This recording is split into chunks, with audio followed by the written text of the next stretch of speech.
Hello, my name is Marcus. I'm the compiler of a collection of therapy quotes entitled 1001 Windmills of the Mind, a collection of quotes taken from what's often called the psychodynamic or the psychoanalytic perspective, which long ago, as I understand it, some people referred to as philosophical medicine, because this perspective seeks to help a person to become more whole, more themselves, more of who they're meant to be, which gets blocked with trauma. So we want to face the trauma, unpick the threads of a traumatic script, use those threads to weave a new, healthier script representing the person in the present, living in the reality of the present, instead of constantly repeating the childhood scene in the present over and over again with the fantasy that they can travel back in a time machine, undo the past, change history, get the better outcome, hop back in the time machine, arrive in the present, and be that new, happier person that they were meant to be had they been loved. Now this is all a secondary delusion, it's not going to happen, but the person engaged in repetition compulsion is meant to see that his repetitive behavior, repeating the past in the present, or creating the present as a new edition of the past, he's meant to see that this behavior is a mirror to know that there's trauma. Russell says that trauma and repetition compulsion, he says, just think of them as synonymous. If you're repeating something dysfunctional over and over again, that's trauma, whatever the dysfunctional behavior is. Right? I think was it Susan Anderson listed over 200 examples in her book, Emotional Eating and that kind of thing. So we're missing out on the present. In the last video, there was a dissociative dimension to our life when there's a traumatic attachment to the parent, an insecure attachment to the parent. And to deal with the pain of it, we come up with this compilation of convoluted maneuvers of the mind, mechanisms of the mind, operations of the mind called defense mechanisms to not feel the pain of mother's misattunement, malattunement, unavailability, the bottle and the schedule. And you know, the baby expects to nurse when he's born, and if he's given a rubber nipple, he's very shamed and shocked by it. He feels disconnected and he feels a huge betrayal. It's called the betrayal trauma. A lot of babies experience what's called betrayal trauma, meaning interpersonal, interrelational, or relational, or developmental trauma. And if it's consistent like that, it's sometimes called chronic developmental trauma. But the symptoms of PTSD often don't appear automatically when there's a developmental trauma. Often at midlife, the person feels more irritable and impatient. Then there's the onset of the PTSD. Whereas traditionally, in some kind of shock trauma, the symptoms are there immediately.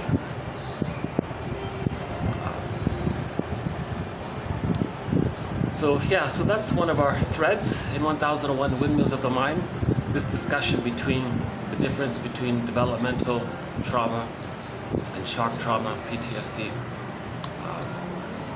We won't go into it this video. That's a huge topic right there. 50 topics. We have a thread on the psychology of interpreting myths and fairy tales. How myths and fairy tales are like dreams, soul stories, true on the inside, not on the outside. A myth or a fairy tale is to be interpreted like a person had a whole dream. It's true on the inside, representing internal dynamics. The main motif, the main psychological pattern in the psychology of trauma is splitting. The baby can't accept that he's relating to a frustrating mother, so he hallucinates that he's relating instead to another woman called the ideal breast mother. That's called splitting. He made up two mothers. The reality he denies, the fantasy he accepts. That's how he tricks himself to feed safely. That's called splitting. But in the memory system, if the structure's like that, that's a huge problem, because splitting precludes or prevents differentiation. The child doesn't really get to know himself if he's stuck in this desperate maneuver of the mind called psychic splitting like that. because if splitting is taking place, it's taking place because the frustration with the mother far outweighs whatever love he's getting, and he's stuck there. Now in normal, natural, healthy development, the love with the mother outweighs the frustration. The child can handle the reality of the mother. He doesn't need to make up an elaborate fake mother to relate to. He can accept the truth of the mother. That implies he's getting the love from the mother for him to do so. Now that he's getting the love that he needs from his mother, he feels safe enough to leave her. Psychologically, he can become his own person, know himself, how he's unique. He's psychologically autonomous. He has his unique identity. He's a person in his own right. He has a psychological self. So he differentiates. The baby can differentiate at the age of 3, on average, if he's loved enough and feels safe enough to do so. If he's too scared to do so because he's not getting the love, he's still using splitting, projective identification, identification with the aggressor, reaction formation, taking refuge in the grandiose part self. He's still using a lot of archaic, primitive defense mechanisms, they say. That's related to an insecure attachment style. That means that, so these defense mechanisms help the child to survive, including the reflex of disassociation, where he feels numb and to himself, and the world is strange to him a little bit, a little dreamy. These things help the child to survive, but at a huge cost. Because these things don't just automatically turn off. They're stuck there. That's the problem. How do we unstuck these emergency maneuvers of the mind that are only meant to be temporary? How do we let them go? Well, the theory is, at midlife, man's main task is to give psychological birth to himself through the work of reparation, forgiveness of the mother, understanding the mother, the parents, the situation, how the parents may have been caught, stuck, trapped in their existential dilemma. If the mother's unhappy in her life, she may use the child for everything for her. She may partnerify the child, treat the child as an equal to her, meaning like a sister or something. That's too much for the child. The child misses out on his developmental needs to have a mother take care of her. Some mothers may parentify the child, turn the child into a teddy bear, using the child to comfort her. The child can't do it. Of course he'll try, he can't do it. It's called veiled empathy. The child gives himself up in the effort, so he feels shame by not getting his needs met in the effort to please his mother. So we look at part of the forgiveness journey called the second journey. So we all have the first journey, usually up until 35, 40. Then we begin the second journey. But the second journey of midlife is more of internal work, looking in the mirror, looking at ourselves, trying to heal, trying to reparent ourselves, going through the working through of the mourning process, accepting the truth of the mother, realizing that we didn't have the idyllic childhood that we thought we may have had. Then there's a sadness that, oh my God, the truth that the mother was so misattuned and didn't get it, malattuned. Wow, that's a huge disappointment that we didn't get the love that we needed.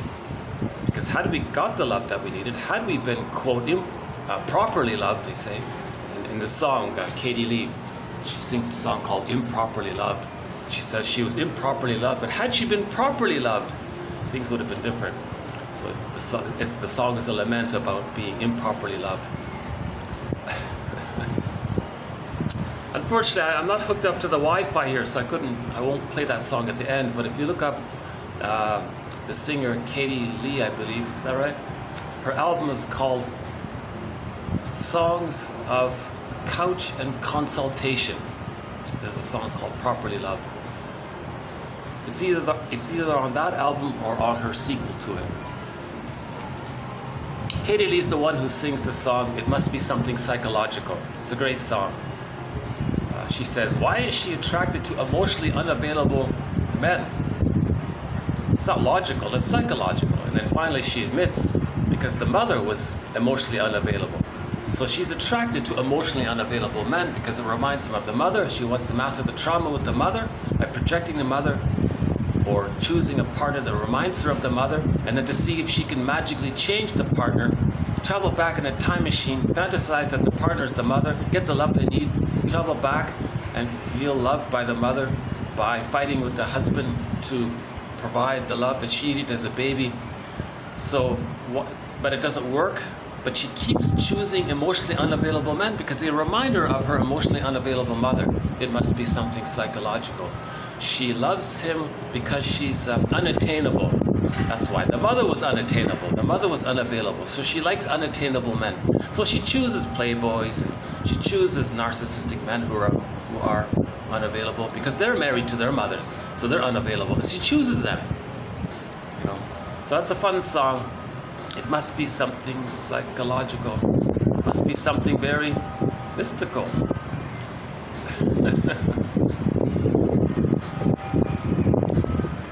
And she says, even if she finds a guy, she doesn't want she doesn't want a guy. She wants a guy who's unavailable. So if she gets a guy, it's the wrong guy. She keeps wanting an unavailable guy.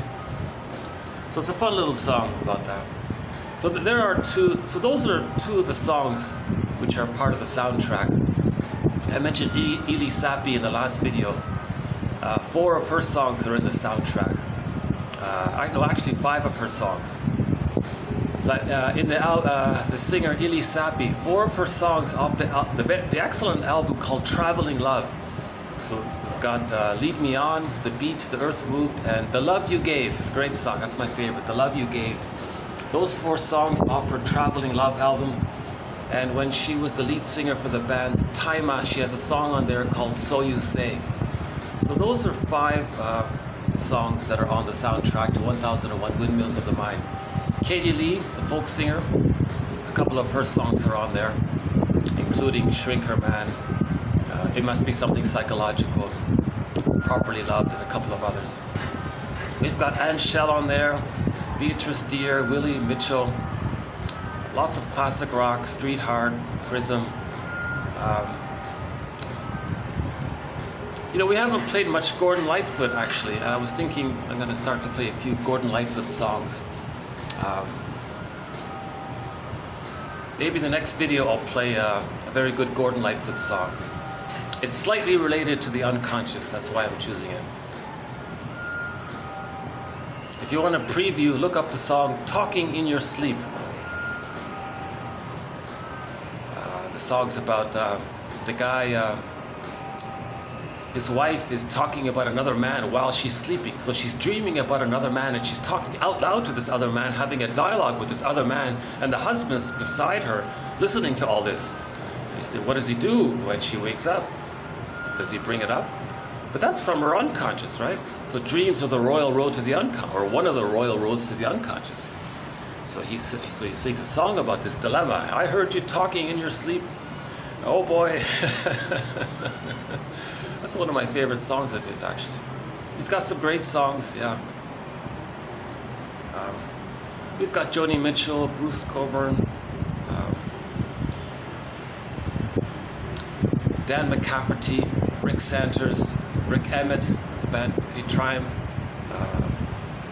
and a host of other musicians. We've got a great soundtrack. The Odyssey, the soundtrack to the TV miniseries The Odyssey, starring Armand Assante. We've got some excellent songs from that soundtrack. We've got some opera, Elizabeth Brunner singing Solveig's song. In the last video, in the topic on narcissism, we talked about Solveig. There's a song called Solveig's Song. Of course, in the story Peer Gynt, it's famous for it's Edward Grieg, the song about the troll king at the mountain or something like that. Famous song. So 1001 Windmills of the Mind. There's a wide variety of material. We cover emotional eating, The Body Bears the Burden by Sarno, The Baby's Enraged at Being Shamed, where those emotions get stuck in the body somewhere into a symptom, he says, in most cases.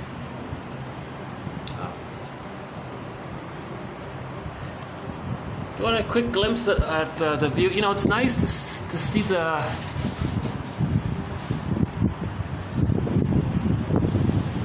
It's nice to see the city on a sunny day, even though it gets much hotter here.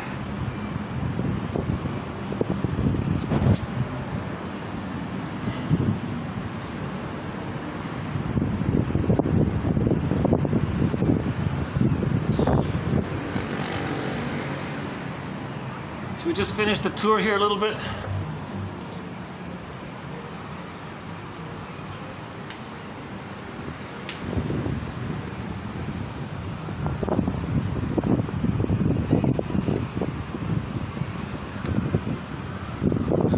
Because it has stopped raining, the guests are going to start to come into this restaurant, so I might have to move fairly soon, but we'll see how much we can do here. But this has got to be one of my favorite venues for making videos. I'm on the 28th floor. I'm on the 28th floor of a hotel. I think there's some penthouses up there.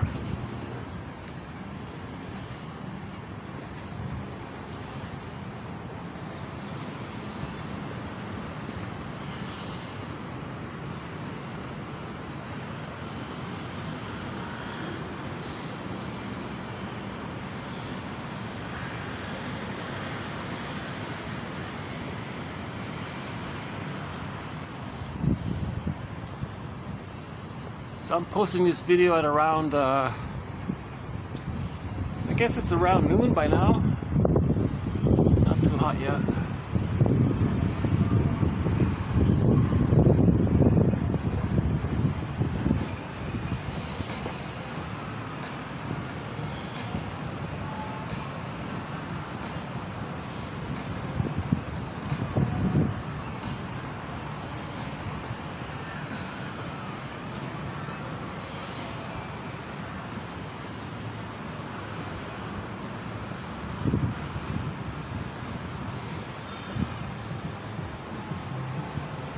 There's a little,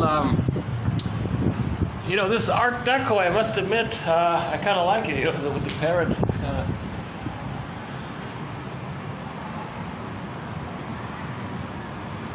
You know, I have to confess, this Art Deco with the parrot reminds me of something Edmund Burglar said. No, not Edmund Burglar, one of his colleagues. Edmund Burglar has a friend, what's his name again? And Edmund Burglar wrote a foreword to his article, I think, about the symbolism of birds. So I'm not sure if I'll go into it here, but this is not a real parrot, but but it sort of reminds me that it could be a real parrot. And I feel a little unconscious comfort by the presence of an imaginary pet. There you go. So Burglar's friend says that birds are unconscious symbols of the breast. That's what he says. And he explains his theory. There's a whole book on it. And he lists a dozen or so of the most famous poems throughout literature. And those poems make birds as symbolic breast references. It's an interesting theory, but I won't go into it here. Oh, hold on a sec. Let me get my computer back up here. Hold on a sec. Just give me a sec here.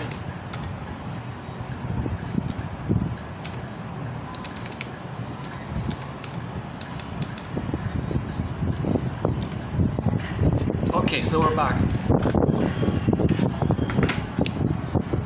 Okay, in the last video we did a little bit about narcissism.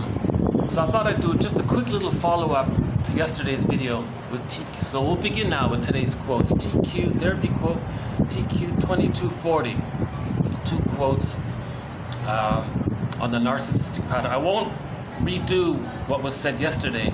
Can I refer you to yesterday's video for the first 1 hour So we spent about an hour in the last video on narcissism. So this will just be a little extra tag on to what was said yesterday.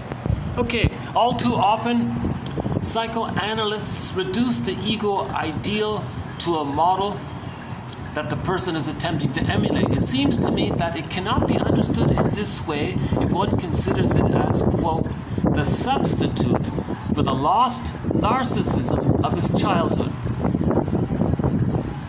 The client is involved in a constant quest for that part of his narcissism that was taken away from him at a time of the primary loss of fusion. Okay, so just briefly, the baby's primary narcissism, him thinking he's a little god, it's all about him, infantile megalomania, magical thinking, magical gestures, he thinks everything is there to serve him. This kind of primary narcissism, he thinks it's just all about him. Others are just there to deal with his frustration. Others are just there to give him what he wants. The baby doesn't say thank you or have gratitude or care for others. He's just in that receiving mode, primary narcissism. Now this normally dissipates when the baby is loved. That's a goal. But if the baby isn't loved, he takes refuge in it. It's called taking refuge in the grandiose part self. His true self becomes the hungry, enraged, empty part self, which he denies. And then he makes up this grandiose part self called the ego ideal. And he's trying to get that back. The Garden of Eden. He can't let it go. He can't let go of the idea of himself as being a little god. So this idea is called the ego ideal. It's a made-up thing. The baby isn't a little god, but the baby has this false belief that he is one. That's the theory. So,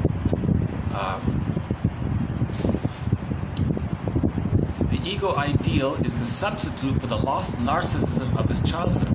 He needs it if he couldn't let it go. Right? He spends the rest of his life trying to get that one-up position. He can be greedy in the process, envious if something reminds him that he can't do it. So that narcissistic pattern, it's a solipsistic system. It's like a little... Yeah, Elizabeth Howell says something about it. Narcissism's closed system precludes intersubjectivity. So we all know that if we interpret echo as representing other people in the world, Narcissus cannot love another person. He's just in love with his fantasy image of himself, which he sees in the pool of water, and he's just stuck there, and he's just satisfied with that. He's stuck there because Narcissus didn't develop to the place where he can love another person. The baby needs to be loved first by the mother, differentiates, has that experience of having been loved, then can love others. But Narcissus didn't get that. He's still stuck at that primal stage of waiting for his mother's love, which he's never getting. And during the time in the beginning, again, the baby in the womb thinks it's all about him, right? He has waste, the placenta takes it away. The placenta metabolizes the child's waste. It goes through the vein, into the placenta. So the mother took care of it. The baby doesn't have to really do anything. The food and nurturance comes down the other two veins. He's taken care of that way. Right? The baby doesn't say thank you, or the baby doesn't have a sense that there's another person out there. He thinks it's just him, and what's around him is just fused with him, taking care of him. That's primary narcissism. Now, post-birth, this continues in the maternal holding environment called the extended womb, called the stage of undifferentiation. Baby doesn't know where he ends and his mother begins. Stage of symbiosis, stage of social symbiosis. Right? The mother's there to be a self-object or a symbiotic object for the baby, meeting the baby's needs. Just like the baby's needs got met automatically in the womb, the mother meets the baby's needs in the extended womb, likewise. So the baby still continues with this thought. The breast is there to serve him, it's there to take care of him. And if he's frozen there, that's unsatisfied, he's fixated there. He's fixated at the rejection level of not getting his symbiotic needs met, not getting his maternal holding environment needs met. If he's stuck there, there's the greed and the envy and the spite and the vindictiveness and schadenfreude and power control. And he's going to want to communicate that he was shamed by not being loved, by shaming others. It's called a negative magic gesture. So he can be very negative this way in the narcissistic pattern. So all he has is this ego ideal. He takes refuge in this grandiose part self. This image that he had of himself, where he thought it was all about him. He was a magic sorcerer, right? He was one with everything around him, and it's a blissful, powerful feeling. It's the unico mystica. Wow, he can do anything. He's a little god, right? Sometimes called the Garden of Eden, or Shambhala, or Shangri-La, I think, or any kind of in any kind of story or religion where there's a heavenly, fantastic place where there's plenitude, and all of his needs get met. They're talking about the breast, prototype. Influenced by the prototype of the placenta. In other words, if you describe what the placenta does for the baby, if you describe what the breast mother does for the baby, keep that in mind when you hear about stories in religion and in some literature and famous romantic poems. They're describing the breast and the placenta. TQ. So for more information about that, TQ2118 might be a good place to start, by Mel Faber. TQ2118. We have a quote on it. Remember, the baby's nursing, he feels bliss, the Garden of Eden. But nobody remembers that. The gambit of religion is to get you to remember it. So the guy at the podium will say, or imagine a breast in the sky, this big, beautiful, bountiful, loving, unconditional. It knows you, it sees you, it's there for you, it's soft, it's fluffy, it's beautiful, like a cloud, or like a bird. You know? And then imagine you're one with it, and the person will use a hypnotic, evocative, poetic, dramatic language. It's confusing language, because if it's confusing and if it appeals to your deepest needs, then the speaker at the podium wants to create an illusion of fusion, as explained by Helmut Kaiser a couple of videos ago. Okay. So the speaker wants to create an illusion of fusion with the breast in the sky. Now, if the person succeeds in getting this illusion of fusion with the fantasy breast in the sky, that might trigger in their system that when they were a baby, they were one with the breast, and they were comforted and felt good. Now, if they get that feeling now, consciously, while the guy is speaking, the person might go, wow, that was amazing. What a blissful, amazing feeling. I feel mystical. I'm a believer. Are you a believer? I'm a believer. Put money in the basket. See you next time. That's the gambit of religion. It keeps people infantile. It just gets you to fantasize the good time you had at the breast. That's it. There's a whole reason about the psychology of religion, why it's there, why it's going on. That's a huge topic, but I have to say, that's one of the best reasons to get 1001 Windmills of the Mind, for that chapter on the psychology of religion. I think I've plucked out some of the best quotes on the psychology of religion and compiled it into that e-booklet. Mel Faber made a major contribution to it. His book, The Psychological Roots of Religious Belief, has won a Golden Windmills of the Mind award. So back to narcissism. Narcissism's closed system precludes intersubjectivity. So just briefly again, let's see if I can dig it up here. So back to that, back to those two photos. If we can find it here.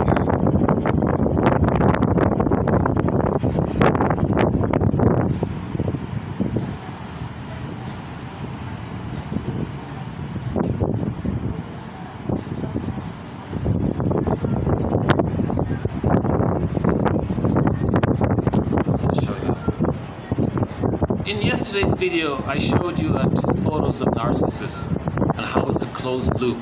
He was staring at his reflection in the pool of water, and it was like a loop, it was a closed system. An echo at the side, if we make the interpretation of echo in that case to mean other people in the world, and he ignores them. Actually, echo is a part of him. It's his feeling self. It's disassociated, and he's distant from his own feelings, so he ignores echo. Just like Peer Gynt ignored Solvig. Same idea.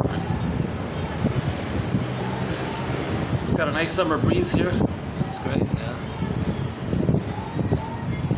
Okay, next one. Incapable of needing others, Narcissus, his life became a closed intrapersonal system, an internal hall of mirrors.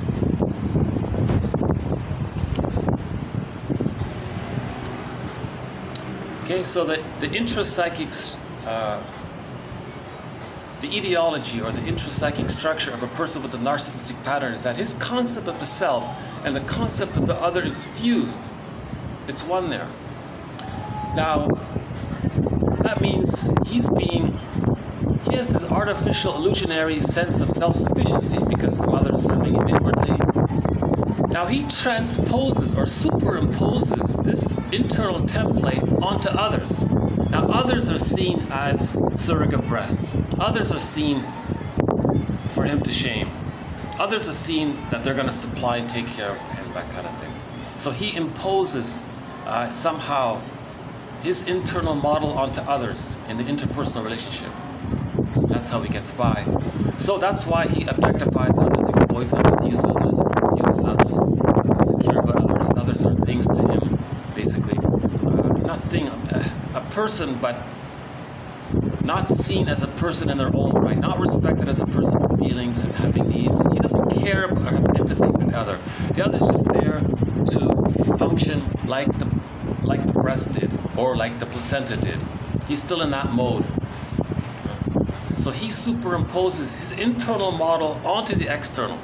Okay, again, object relations theory is the study of the internalization of interpersonal relationships. If the baby's interpersonal relationship is that the baby's still fused with the mother and can't get out, there's an internal representation of that inner fusion. Later, he superimposes this onto others in their relationships. Okay. That's why people who marry those with the narcissistic pattern finally give up, right? So we played that song, So You Say, by the band Taima, about that.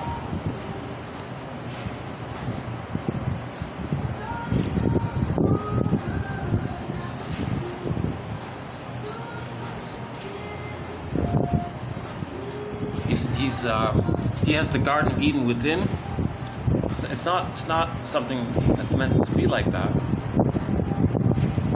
Internal symbiosis prevents differentiation. If the person doesn't differentiate from the mother internally, if he's still, quote, married to mom within, right, and he becomes the mother, he becomes the mother as well because they're one, so he can become her and feel like the victim. So he can act aggressive towards others and feel like the victim at the same time because of the fusion.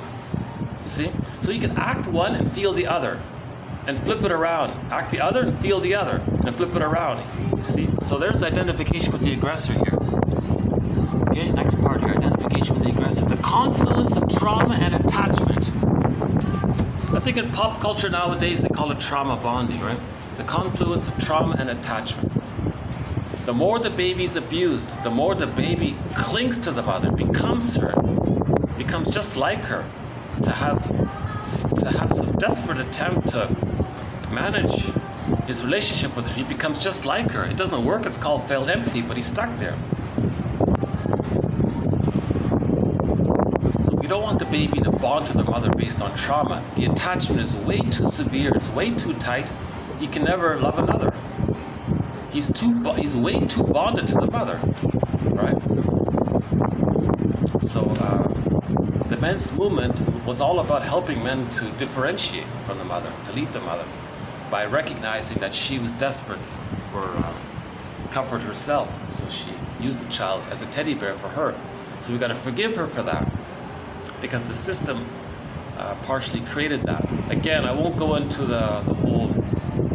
That's a whole thread about why some mothers are not able to be attuned to their baby's needs. Why some mothers objectify, parentify, partnerify their children.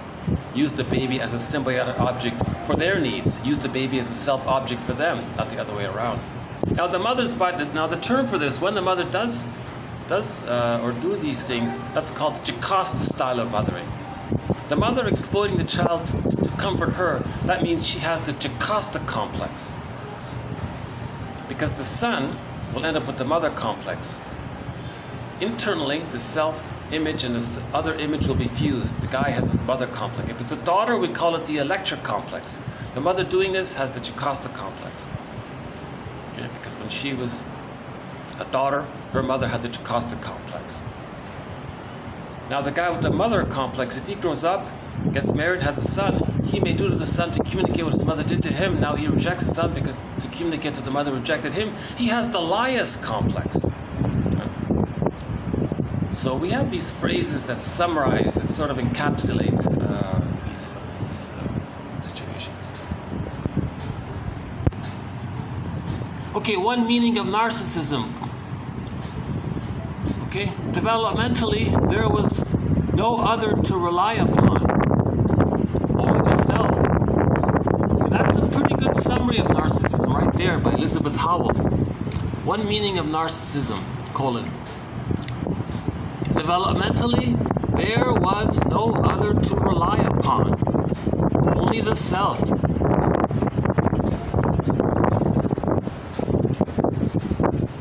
He only had his belief, this fake belief, this false belief that he's a god. That's all he had. And he holds on to this fake belief of being one with this image of himself called the ego ideal of him being God, because he could never rely on the mother. He only had this image of himself that he falsely has of himself, thinking that the breast is an extension of him, that the placenta is there to serve him, that the mother's there to serve him, that everybody in the world is just there to serve him, the world is his oyster. Those kinds of things, greed, envy, all that. He never had the feeling of being loved to reach the normal development of I'm okay, you're okay, we're okay. Like we're wounded, fine, we're not perfect, but I'm okay, you're okay. We understand each other. We reach that that's a developmental achievement. Differentiation is an accomplishment. That's a huge, Mulder calls it the psychological birth. Remember, the psychological birth of the baby doesn't automatically take place with the biological birth. So the baby's biologically born, he quote hatches out of the womb. He enters into a second womb called the maternal holding environment, or the extended womb, social womb, as mentioned before. It's like another womb. Now the baby's in this second egg, sometimes called the psychological egg. We call it a psychological egg because now we're talking about the psychological birth. The baby needs to enter into the psychological egg to achieve the psychological birth, because in the psychological egg, he's going to get nurtured, and then he's going to start to hatch out. Now, if the baby doesn't enter into the psychological egg, he's not going to achieve the psychological birth by the age of 3. That's why at midlife, it's up to each person to do it themselves. It's hard. It takes 20 years. That's what the men's movement is about. The mythopoetic movement is about. The mental, emotional, spiritual hygiene movement is all about. The self-reparenting movement is about. The recovery movement, the whole self-awareness movement, the know thyself movement. All of these movements are about man's main task being that he and she, they give psychological birth to themselves. We do it through forgiveness. The knowledge and the understanding leads to the forgiveness, so we need the knowledge and the understanding. And that's what 1001 Windmills of the Mind is attempting to make a contribution toward, this knowledge and understanding, which leads to forgiveness. So in other words, these 5,000 plus quotes of 1001 Windmills of the Mind, the ultimate goal is to forgive. Once we forgive, then we can differentiate and have our psychological birth. Forgiveness is synonymous with reparation of the other, leads to reparation of the self. We do it by facing unconscious ambivalence, healing the splits, seeing the two sides of the mother realistically, honestly. Yes, that's the most difficult thing, to accept that the mother was frustrating. Once we accept the truth that she wasn't perfect, in fact, usually the mother was very damaging. But we forgive her because she would have loved the child if she could have. She would have if she could have, but she was trapped, stuck. She was stuck in her existential net dilemma. Okay? She was engaged in a repetition compulsion herself. If the mother has an insecure attachment style, okay, then she's going to want to communicate her pain. So she has the baby and says to her mother in the mind, look, mother in the mind, you see my child here, your grandchild? I got to show you what you did to me. Here's my chance. You shamed me. I'm going to shame this baby to communicate that you shamed me. I want to show you what you did to me. I'm going to demonstrate it through my behavior. I'm going to act it out. I don't have words for it. I'm going to show you. Now the mother doing this has this fantasy that the mother in the mind will fly out of her head, travel to where the mother is, get her to realize her mistake, pick up the phone, apologize, do some healing, or maybe invent a time machine and travel back to the nursery and change the past, get a better outcome, travel back. These things are not going to happen. But the mother is trying to communicate. There's this drive for healing. She's angry at what the mother did to her. How does she express her anger at her mother? She's going to do to her own child. She's going to scapegoat her own child in service of trying to get her mother in the mind to realize what her mother did to her. Now the poor little child doesn't know what's going on. He's really shamed by this. It's called intergenerational trauma. The child is now shamed by this. Okay? He'll grow up and he'll want to communicate that his mother shamed him. So that boy or girl grows up, becomes an adult, has a child, and they may shame the child to say, look, mother in mine, you shamed me, and I'm showing you. See, that's called that's one version of the understanding of intergenerational trauma. This passing down of the negative magic gesture of constantly trying to show up the mother, meaning express our anger towards the mother through our behavior. We're not using words. We got to use words. If we use words and remember and feel, we don't need to repeat, right? Oh, there's the very nice waiter here. One of the nicest waiters in town here. No, I've still got it. I'm not finished, but thanks though, yeah. You tried to take away my cup. No, it's half, the coffee's still half full. No, he's just doing his job, yeah, he's a good guy.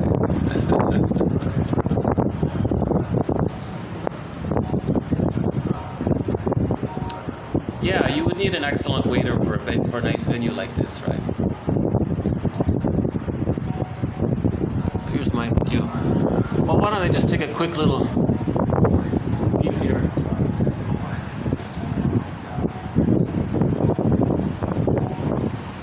There's that little park there. The water doesn't look too clean, but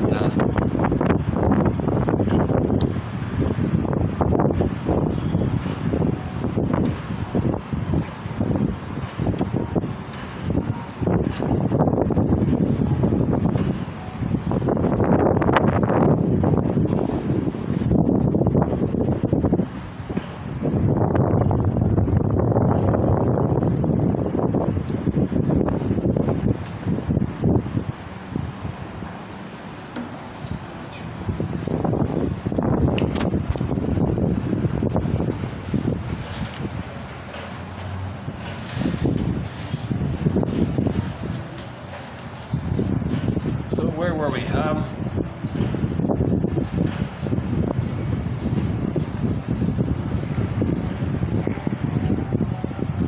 Let's try again to see if we can dig up those photos.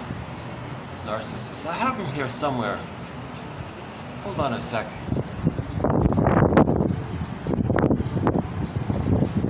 Okay, here's one of them. Yeah, okay. Narcissus. Here we go. So let's just use this one here.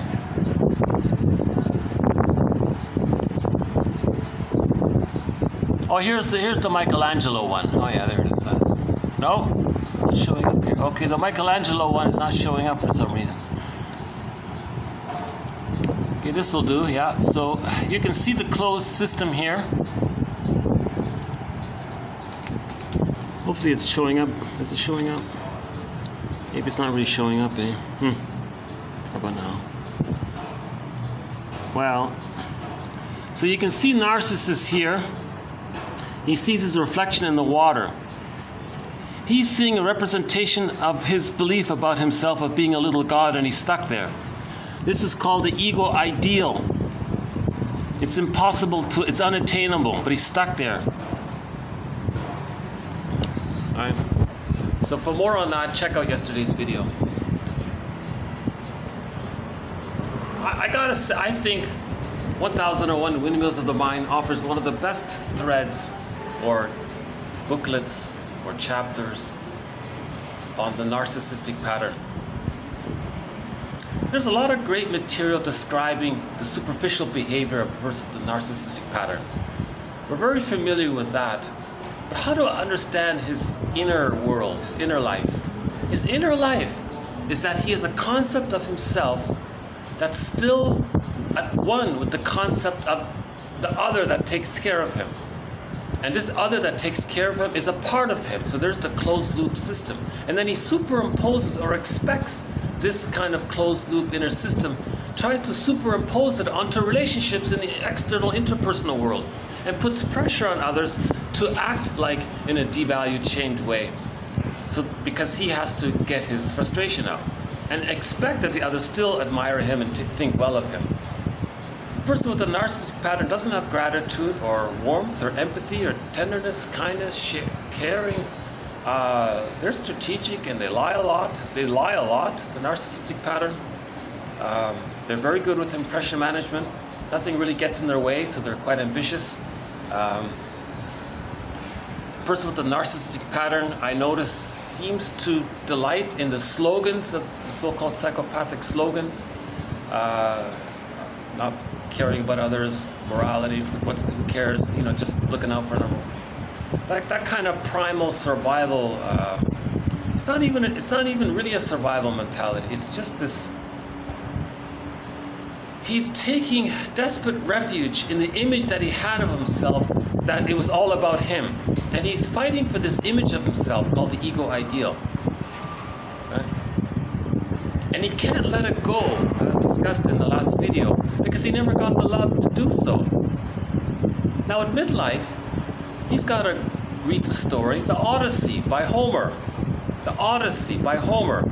I highly recommend. Another Golden Windmills of the Mind Award has gone to the TV series The Odyssey, right? Starring Armand Assante. That's the best film version of The Odyssey that I can think of. Forget about the other stuff. It's just this annoying and noisy. It doesn't have the spirit of The Odyssey. The only show that has some of the spirit of The Odyssey is that TV series starring Armand Assante. Right? It was a co-production between the Hallmark company and a very famous Russian film company. And that soundtrack's amazing, by the way. I forgot the director's name. Oh, hang on, maybe I can dig it up here. Every man, I believe, needs to watch The Odyssey. Do we have it here?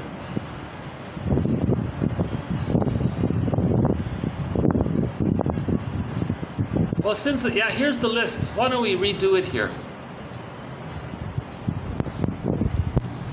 Oh, okay. The Odyssey starring Armand Assante. I didn't fill in the director's name here. Well, maybe I'll go on a quick tangent to list the 20 Golden Windmills of the Mind Award, which have been issued already. I believe this psychology award is it's very helpful. It identifies material that promotes the psychoanalytic perspective. The first, now in no particular order, one award went to the comedy film called Bob and His Enlarged Amygdala.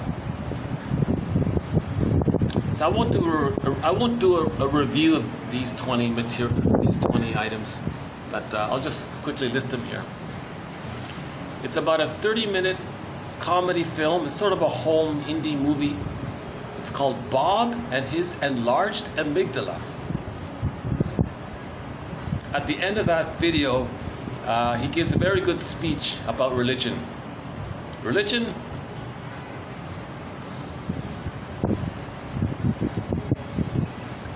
Yeah, I recommend that film. There's a couple of funny scenes in it.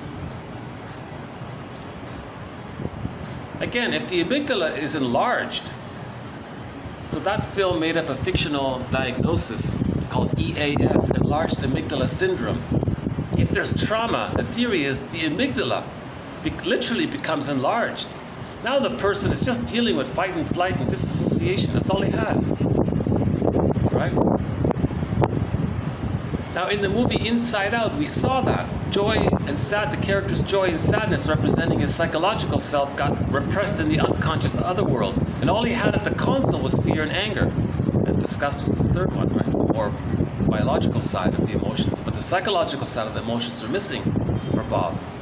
So he had EAS. So he was a bigot, a racist, a very strong prejudiced personality.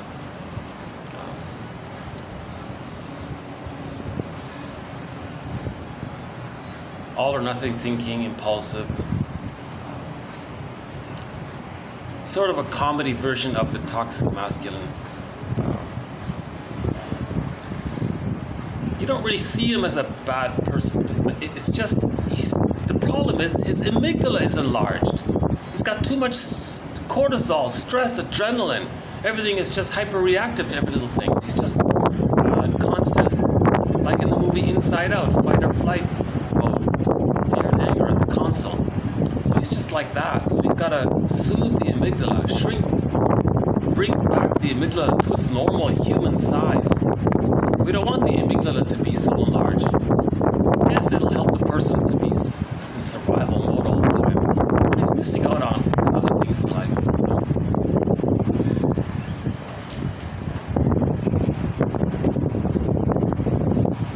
So it makes awareness of the amygdala. One of the running gags throughout the film is how to pronounce amygdala. No one could pronounce the word amygdala. It was sort of a running gag as an excuse to teach the viewer that there is such a thing as the amygdala, this little part of the brain that's responsible for our stress response system. Speaking of prejudice, the work of Jane Elliott absolutely deserves the Golden Windmills of the Mind Award.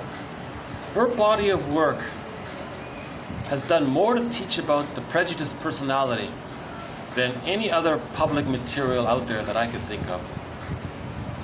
In one interview she gave, she said, if you graduate high school and you're not prejudiced, it's a miracle. You should have failed. You should have gotten an F. The system is designed to indoctrinate people into prejudiced personality.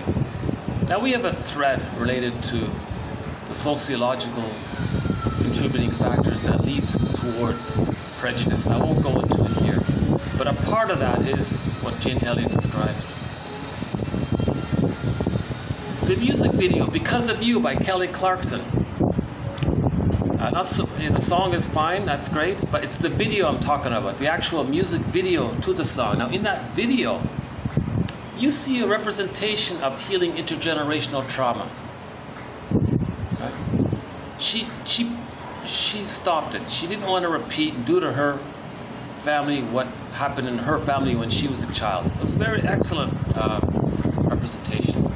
As mentioned yesterday, the 1997 animated film version of Peer Gynt by Vadim Kurchevsky. Yeah, I think that's his name. Very hard to find. Every man needs to watch this. I think so. It's a classic Russian film. It's got English subtitles. Okay, so the director is Vadim Kurchevsky. Okay, Vadim Kurchevsky, 1997. It's an animated film version of Peer Gynt. It's only 30 minutes long, but as I was saying in the last video, I don't understand why no one really hears about it in North America. It's a classic in Europe. In Oslo, I think there's a whole park dedicated just to this character, Peer Gynt. Ibsen's fictional story, his version of the Don Juan story. But it's way more helpful. It's way more insightful. Peer Gynt is 10 times better than Don Juan and all these other stories. Peer Gynt. I think Pierre means Peter in English. Peter in Norway is Pierre, I think, the guy's name. Okay, as mentioned earlier, The Odyssey, starring Armand Assante, another classic for men.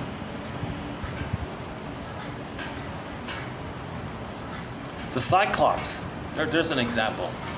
So again, the whole Odyssey is like a dream. Everything in the Odyssey represents one mind. Okay, so that scene with the Cyclops. My understanding of the Cyclops is that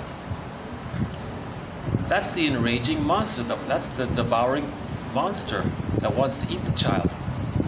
So the baby's nursing at the breast.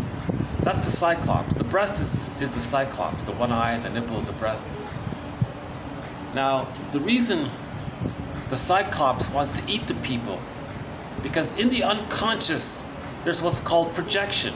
And consciously we project, but if we become aware of it, the baby projects his need to take in mother's love. He can't accept his own wish and need to absorb in mother's presence and love and nurturance and holding functions and so on. He wants to take in mother, so to speak. That's too painful to admit. It's repressed. Now, when something's repressed, he attributes it to the mother. Now he says the mother wants to devour him, take him in. So we see that. The breast is this, so from the baby's point of view, the breast is this giant monster. That's the Cyclops. The one eye is the nipple. Right? And we see the Cyclops eating the people. That's a reference, that's a communication, that's a condensation, that's a powerful condensation. So in the dream world, things are condensed. Right? A lot of images are blurred together into one. So that image, that scene right there of the Cyclops eating the people, that means the baby wants to take in mother's love, and the baby's enraged. The baby's enraged, the Cyclops is enraged. The Cyclops is enraged. That's a projection, meaning that the baby's enraged. Now the breast isn't this giant, but from the baby's little small point of view, the mother's this giant. Now the mother's the breast mother in the beginning. Right? And you know, with each of the scenes, we can sort of go through them. You know, like Lotus Land, that's disassociation, I think. And you know, when Odysseus goes down into the hell scene, he sees Jocasta. That's a recognition that his mother didn't give him the love. That's part of the healing journey, to admit that the mother didn't really love the person. Now, we're strongly convinced that our mothers loved us, and she partly did. But in terms of our emotional, spiritual, in terms of our other more invisible needs, a lot of that wasn't there. She was too focused on her situation, right? She was caught up in her emotions. Her amygdala may have been enlarged. And when Odysseus went into that hell scene, meaning facing, you know, admitting what he doesn't know about himself, he sees Sisyphus. Sisyphus is in the hell scene. That's a metaphor. Recognize that in our unconscious, we recognize that we're doing the same thing over and over again. Now, when Odysseus looked into Sisyphus' face, he saw that it was his face. Meaning he recognized that he was repeating something over and over again. And he saw Jocasta down there. So there's a link there. Agamemnon was in there. Meaning we betray ourselves. We betray our feelings, right? A symbol for that. And so on. Now at the end, when Odysseus gets home, he means he found himself, his inner home. Penelope is a symbol for his feeling self. Okay, so the woman represents his embodiment, his connection to himself. It's not an external person in the outer world. It's a symbol for connecting, being reunited with our feelings. So there's a new reunion there with Penelope. Ithaca, it's his inner home. Okay? As Robert Bly says, we all live in a psychic house called the Soul Castle. So in the Odyssey, Ithaca was the soul castle, and Penelope was his feeling self. So he found his soul castle, Ithaca, and he got reunited with his feelings. He was estranged from his feelings for a very long time. Right? So the Odyssey is a powerful story. It's a great story. It's been around for thousands of years.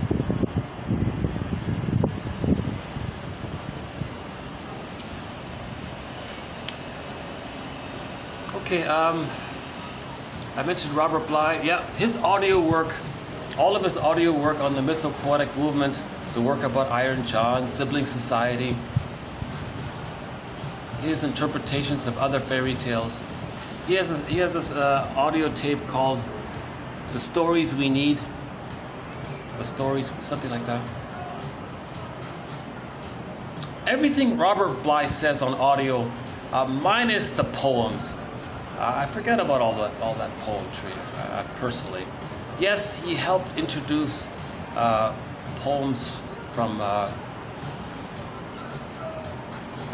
other places around the world into English. He was a great translator.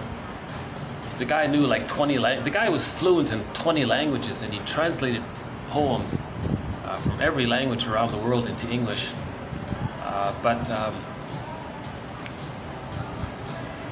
Personally, I think for men, his audio material on the psychology of separating from the mother and finding ourselves, I think that's more helpful.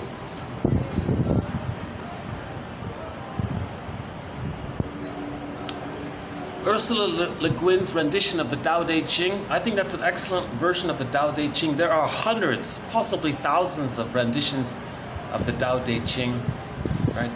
Remember the Tai Chi symbol, the Yang and the Yin?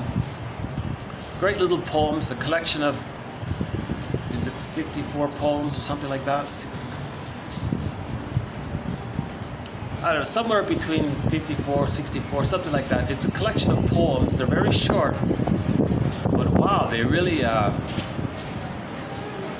wonderful poems. Oh, hold on. I might have to move here.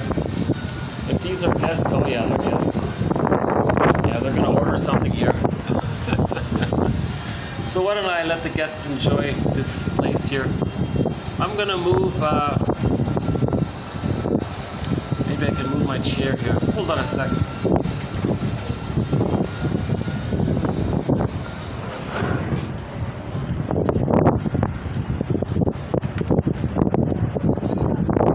Okay, hold on a second. Okay, I can still keep talking here. So the next Golden Windmills of the Mind Award went to Paul Gray's book, The Ego and Analysis of Defense. That's a great book. He talks a lot about how when an emotion comes up, we suddenly change the topic. It's a defense mechanism to deal with the anxiety. Right? Very good book. The next Golden Windmills of the Mind Award went to Henry P. Laughlin's two books, The Neuroses and Mental Mechanisms. So that book, Mental Mechanisms, is a pretty good description of defense mechanisms. What if I just stayed here? Hold on a second. You know, I might be able to do this standing up here. Hold on a second. Does that work? Hold on a second. Let's see, who's on this side here?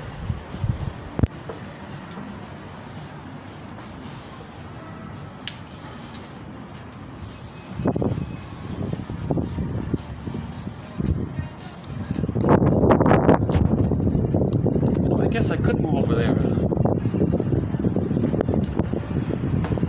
How come that little group didn't go? Okay, so this will give us a chance to oops.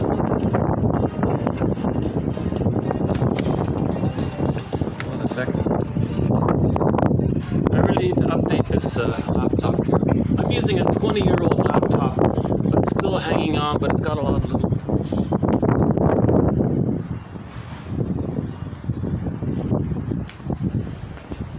Let's see if this works for a while here. How's this here? Okay, let's try this for a bit.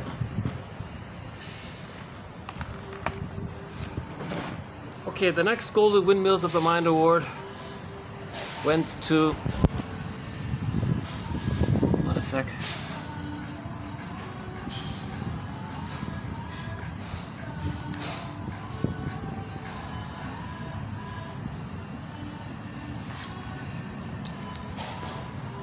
Philip Bromberg's trilogy. So I mentioned that recently. Philip Bromberg's trilogy on disassociation. Alan Shinnon's 4 books on what he calls middle tales. Fairy tales for the second half of life. He calls it the second journey. I prefer Shinnon's phrase. He doesn't call it the hero's journey like Joseph Campbell. It's too confusing. He calls it the second journey of midlife. Once upon a midlife, in the ever after. For men, it's called Beyond the Hero, and for women, it's called Beyond the Princess. But that book there, Beyond the Princess, for women, he renamed the book. It's called Waking the World. He means that, you know, women sort of wake up at midlife and they find themselves, they find their voice. And when they do, they wake up everyone around them as well. So that's a pretty good one. And in the one Beyond the Hero, he means, you know, beyond the machismo. So in the Odyssey, we saw that Odysseus was very proud. He could do all these things. And then Poseidon, okay, the ocean, meaning the unconscious, said, "You've ignored Penelope. You've ignored your feelings. You've ignored me," Poseidon says. "You're going to start to feel now. You're going to suffer," he said, right? Emotionally suffer. In a positive way. I mean, you're going to learn and connect with yourself. You're going to go through the mourning process. He means that way, not in some vindictive way, right? So Odysseus, that's a great scene where he's talking to Poseidon. So you can see in the movie, the wave, very good special effects. The wave is the mouth of Poseidon and it's talking to him, right? It's a great scene. Okay, The Search for the Real Self by James F. Masterson, one of our mentors. A great book. Actually, the truth is, that's the book that sort of started me on my second journey, The Search for the Real Self. Yeah. Our Inner Conflicts by Karen Horney. That's a great book by Karen Horney. She's most well known for her last book called Neuroses and Human Growth. An excellent book. I quite like this other one, Our Inner Conflicts. Another Golden Windmills of the Mind Award went to Rollo May's book, The Cry for Myth. The Cry for Myth. It's a good book. Oh my God. Absolute required reading for everybody in high school. It's a comic series called Psychoanalysis. How's this? Whoa. Let's get a cushion here. Hold on a sec. Let me get some back support. Okay. The comic book Psychoanalysis. In 1955, there was a comic series that came out by EC Comics called Psychoanalysis. Now, this isn't some entertainment or some frivolous thing. This was actually part of the mental, emotional, spiritual hygiene movement of the 50s. It came out in 1955. 4 issues came out called Psychoanalysis.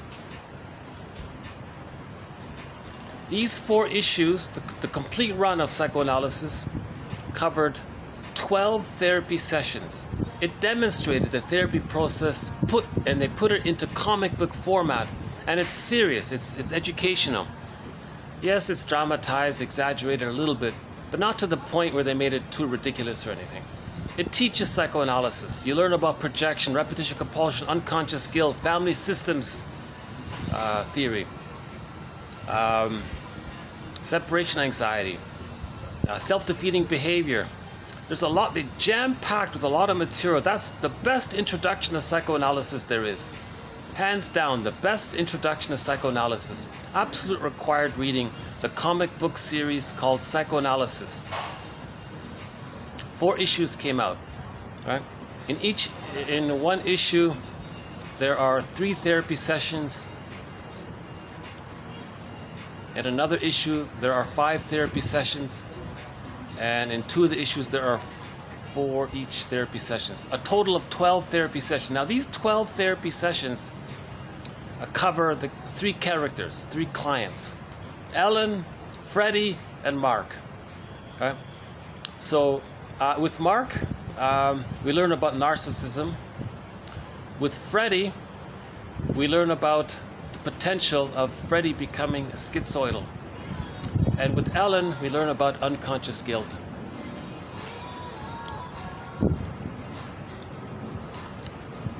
Oh, the coffee cup. Oh, never mind the coffee. That's a great deal to buy a coffee to be able to use this venue. That's a great deal. This is my third video here. It's been great. I really enjoyed this venue here.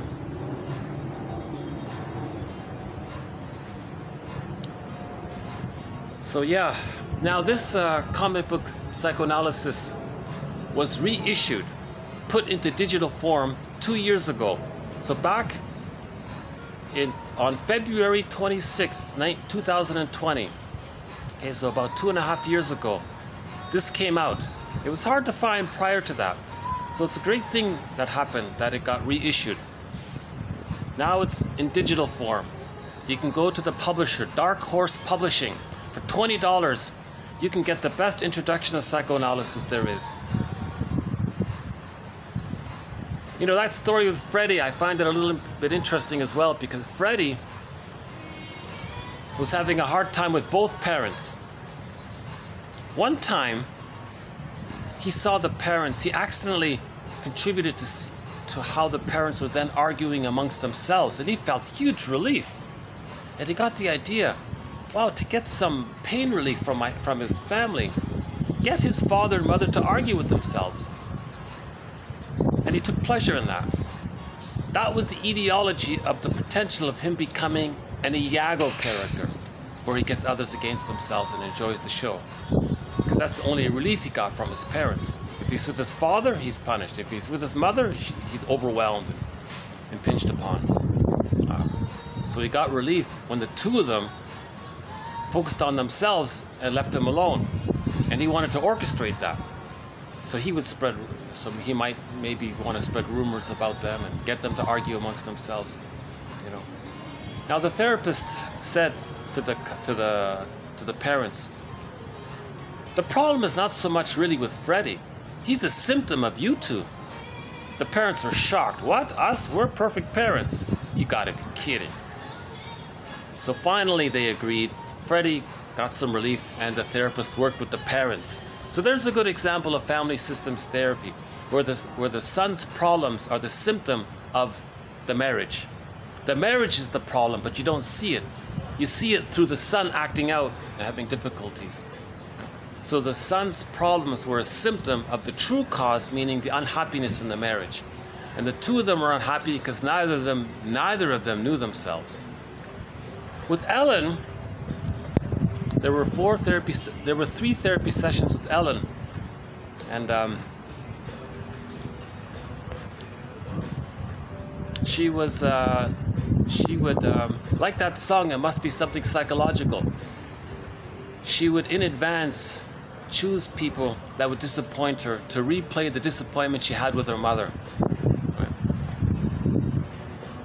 That's not bad as well, about unconscious guilt. Okay, another Golden Windmills of the Mind Award went to Mel Faber's book, The Psychological Roots of Religious Belief. The next one went to Paul Libby Russell's set of articles on the repetition compulsion. I gotta admit, that was a key moment in 1001 Windmills of the Mind. We've been struggling along with repetition compulsion all throughout the series, but when I found Paul Libby Russell's articles on repetition compulsion, it all clicked, it all made sense.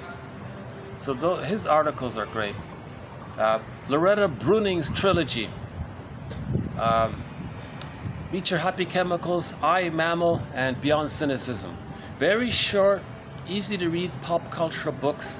The 3 books can be read in a day. The painting called Stepping Out by Roy Lichtenstein.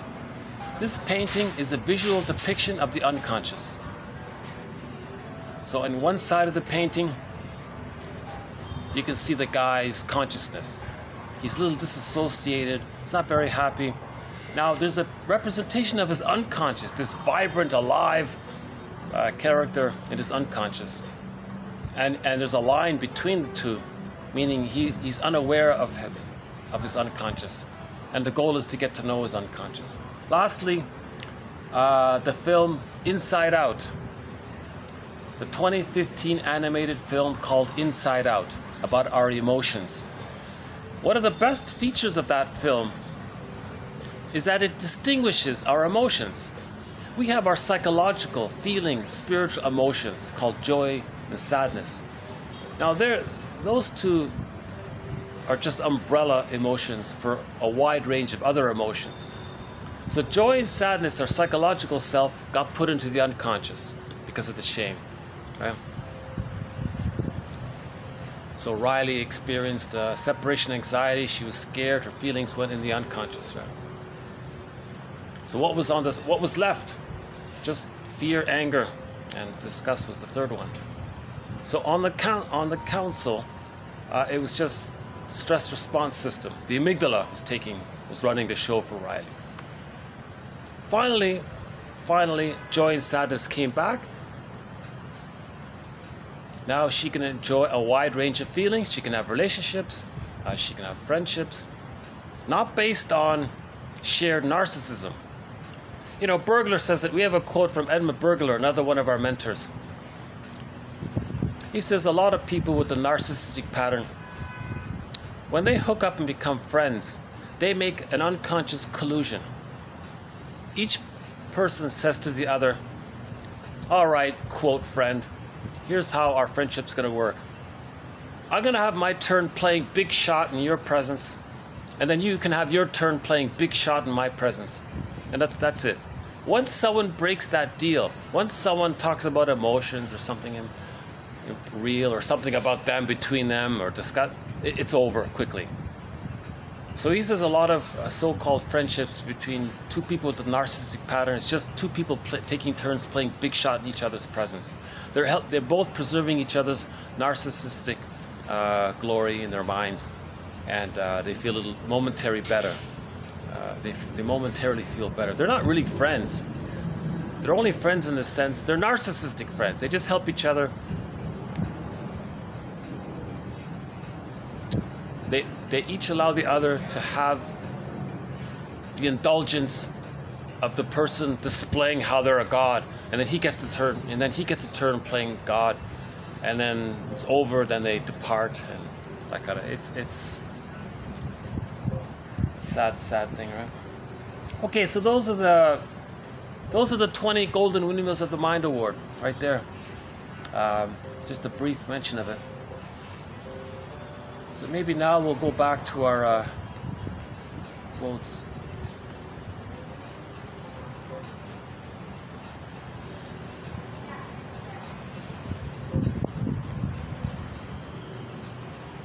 Hold on a sec.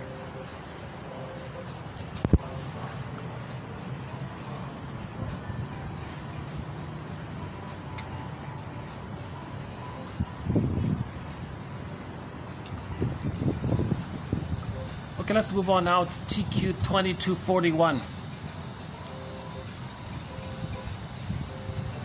I found this a little humorous. They were talking about how the therapist needs to have empathy for the client. So his example was, the therapist needs to perceive, for example, that his client is an immature, emotionally dependent, orally fixated, socially ineffectual character who multiplies his difficulties with self-defeating actions. The therapist must also appreciate the difficulties of emerging from such a state. Is that empathy, really? It sounded like a lot of labels. It sounded like the therapist putting himself in a very high position. But maybe he means it objectively. If the client has arrested development, that's having some empathy for him, right? So that was TQ 2241. Okay, next one here. TQ 2242. Okay, is in two parts here. The first one by M. Jacobs, the second one by G. Satran. Okay, before intimacy, says Erik Erikson, there must be identity. Again, before mutuality, before genuine adult-to-adult love, there must be identity.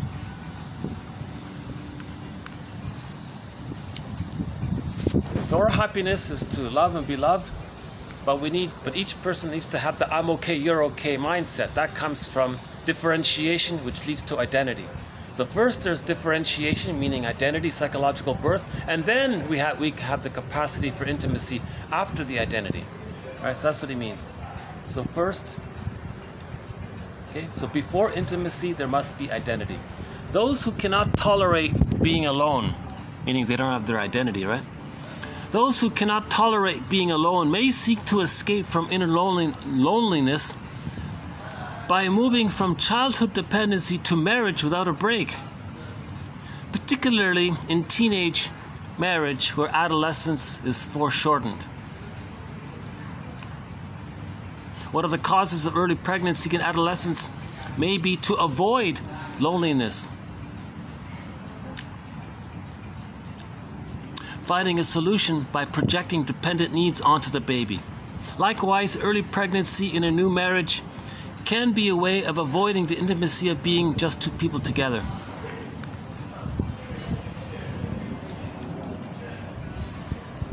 So the teenager didn't achieve support to achieve the psychological birth.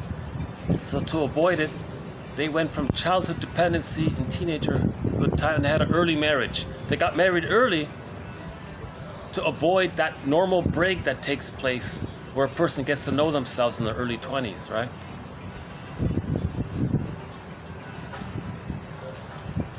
And then if there's a teenage pregnancy, he's saying that might be used to avoid the loneliness. Now, the young mother who doesn't want to feel lonely projects her needs for love onto the baby. Now the baby is a stand-in for her. Right? Now the woman doesn't face her loneliness and dependency. Well, the baby's lonely and dependent, not me, it's the baby. So that's how she avoids facing her inner work, by focusing on the child and projecting her emotions onto the child's situation. And it's tricky because, yes, the child is dependent and needy. So that's why she had the child, to have that externalization of something of herself that she can't feel. So she may have been motivated to have a child who's needy and dependent, so she can then not see that she's needy and dependent if she constantly focuses on how the child is needy and dependent. Right? Some young couples, to avoid their unhappy marriage, they may have a child and focus on the child as a defense mechanism against the unhappy marriage, right? So this relates to the topic on loneliness. Now this that part was just sort of a build-up to this next one here. Okay, this next one here. An epigram by I'm not sure how you pronounce it here. An epigram by La Bruyere. Is that right? Quote, Chasseguet-Smirgel. The H is silent in French, right? Chasseguet-Smirgel ne pas pourvoir être seul, unquote. Meaning, this great unhappiness, the inability to be alone. Edgar Allan Poe suggests that crime arises from the inability to be alone. Okay, and he gives the example of, in literature, there's the motif of the double, where a man fails to recognize his lonely twin. So one theory is that if the person doesn't know himself and he's angry at his mother seen onto the world, that can lead to crime, he said. Not a thread in this topic here, but a brief mention here. But I like this next part here about the motif of the double. Otto Rank has a very good book called The Double. He talks about the film, the play called The Student of Prague. In that play, and also in the silent movie, there was a character. It was a sci-fi story where he met this other person. He didn't know that it was his double, meaning it was a representation of everything about him that he doesn't know about. Everything that second self, that secret self, the shadow self, the unconscious self, the one who walks with me, who's not like me, who is me. Someone's living my life and I know nothing about him. This double character, the alter ego, right? The skeleton or the it or the id, all of these. A character that represents our unconscious self, the second self, the secret self, the double self. Now in literature, if there's a character in a story that represents this and the conscious person relates to this double self and he doesn't know it, that double self is the reason why he feels lonely. If he gets to know his double self, he won't feel lonely. So that was the lesson of it, right? So in this, yeah, so it fits. Okay, next one here by Rycroft. Okay, dream interpretations were deemed to be, quote, correct if and when the client remembered some confirmatory wish or event. Dreams being one of the royal roads to the unconscious.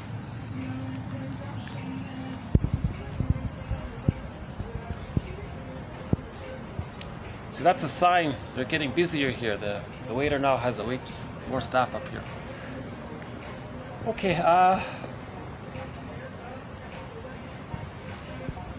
so let's say, okay, so TTAQ. You wake up in the morning, you had these dreams, you write down TTAQ. As fast as possible, TTAQ. Whatever you remember, identify, give the dream a topic. What was the theme? So name it. What's the topic of the dream? What's sort of the theme of the dream? That's the TT. The A, the affect. What's the main emotion? The Q. What question do you think is being asked by your unconscious? If your unconscious self, your second self, your double self were asking you a question through the dream, what might that question be? So TTAQ. Now if you do this, and it helps, and things come up and you have more dreams by it, then we say that your dream interpretation, your TTAQ was correct, right?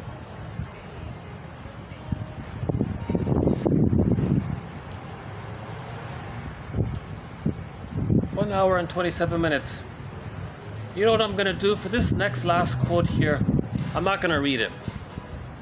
I'm just going to leave it for you to read. TQ 2242. It's a long quote. I'm including it because not many people explicitly describe why there's no such thing as some metaphysical, invisible group mind. So there's a theory that there really is no such thing as a separate collective unconscious or group mind, these kinds of things. It sounds convincing, but TQ 2242 is one of the quotes out there that describes, well, I'll do a part of it here. Okay, the concept of the group mind would seem to be at best only an analogy. If we try to conceive of any individual as distinct from the group in which he lives, we notice that there are certain similarities between his behavior and that of other members of the group. Thus, the likeness between the members of the group is conceived of as a likeness between the individual and the group as a whole, and as the behavior of each individual is greatly modified by his contacts with other individuals, it is possible to think of much of the mental life of the individual as a social product, really. The group, as such, must then have certain mental qualities. So the student proceeds to psychologize, pointing out the similarities of the group to the individual. Now, this group mind either means that there is a psychological entity which is exclusive of individual psyches and yet includes them, or it means that for certain purposes individual differences may be ignored and we may speak of a collective behavior as the behavior of the collectivity. In the first place, the group mind is a mystical concept, and in the second, it is tautological. What is shared in human... Okay, I'll leave it there. That's the first part of it.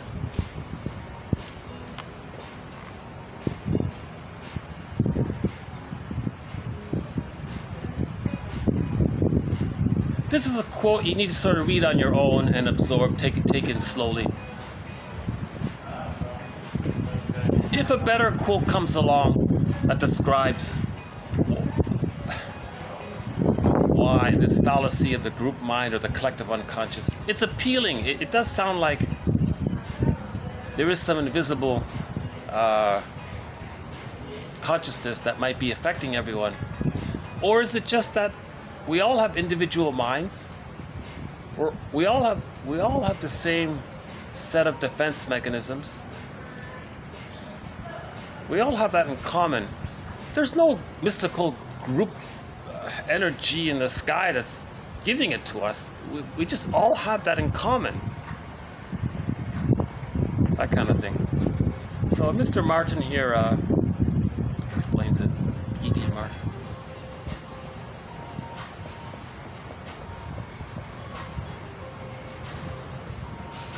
To tell you the truth, this quote was sort of in the honorable mentions section, and I thought let's move it up, give it a TQ quote for future discussion. So I want to tackle this difficult topic of the so-called group mind or collective unconscious for the future. So I just want to start somewhere. Okay, thanks very much. This has been TQ 2240 to 2244. But that last one there, 2244, is mainly for you to read. So we started this video as, with a little bit on the narcissistic pattern, Peer Gynt, as a follow-up to the last video. So I recommend the last video, the first hour of it. Actually, that last video wasn't too bad. I thought it was maybe one of my better ones.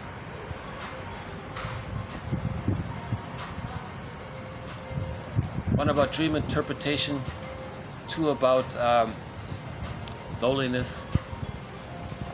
The theory that if the person doesn't know himself and he's lonely, maybe he's desperate. There'll be a desperate greed, and that can lead to antisocial behavior or something. If a person has an identity, he's comfortable with himself. He's fine. He's If a person doesn't know himself, he might join a gang or something and cause crimes and things. So if you get a bunch of Peer Gynt was a sort of a criminal, wasn't he?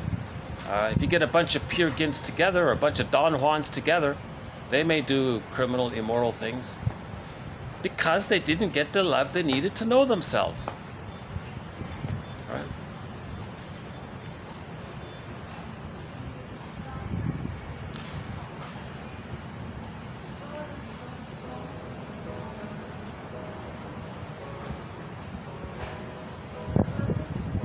Yeah, maybe traveling is a good thing for people. You know, maybe people travel, be on your own. You realize you handled it, it's fine.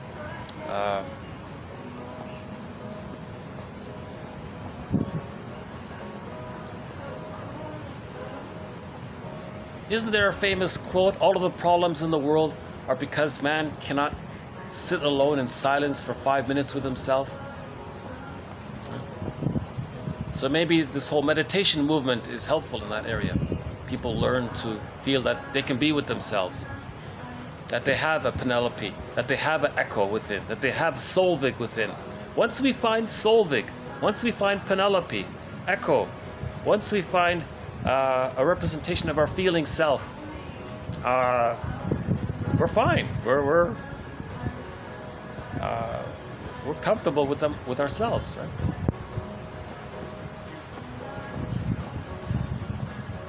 The story of Narcissus was that he never accepted Echo. Peer Gynt didn't accept Solvig. Right?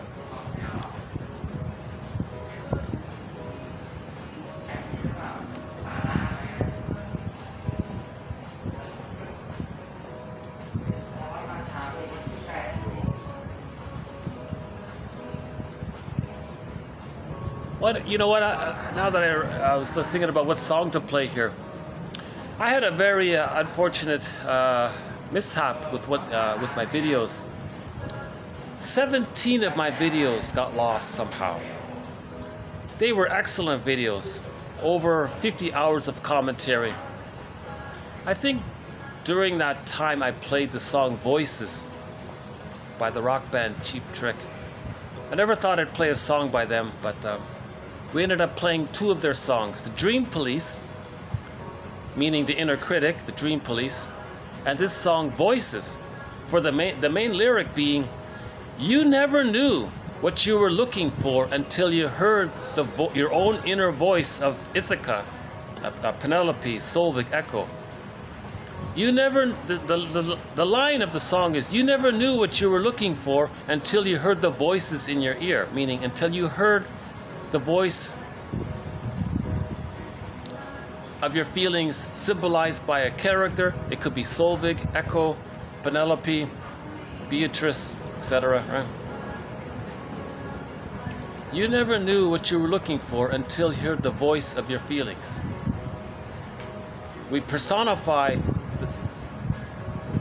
put into a character our feelings, something to express our feelings. It'd be a beautiful woman. You never knew what you were looking for until you heard the voices of your feeling self. Now it could be the inner child as well. You never knew what you were looking for until you heard the voice of your inner child, your soul, your feelings. So it's all pretty much synonymous. So why don't we play that song here? This is a live version, I think. So here's what we're looking for. We're looking for Solvik, Echo.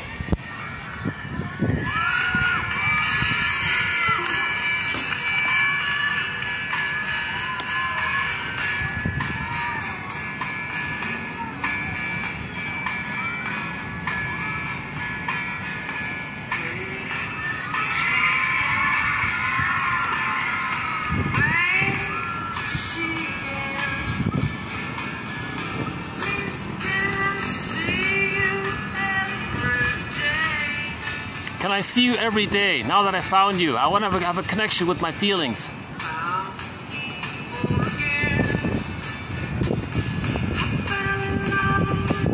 I fell in love with my feelings. I accept my feelings. Can I see my inner child every day? Can I see this part of myself every day?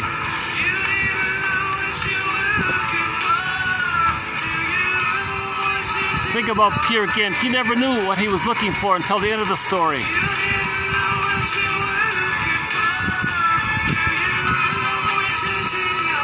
Now the context is the voices in his ear.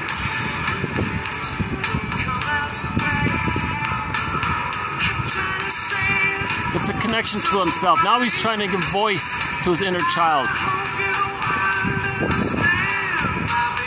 He hopes he can have a positive relationship with himself. I hope you'll understand my meaning, inner child. It's self-reparenting. He found his inner child. He loves who he is now. He wants him to forgive himself. He's seeking for self-forgiveness.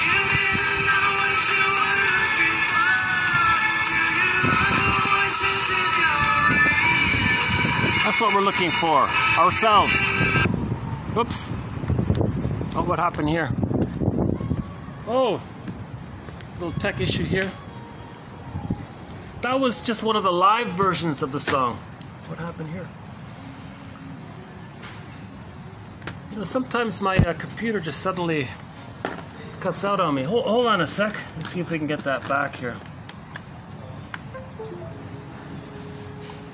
Geez, yeah, this computer's really on its last legs, eh?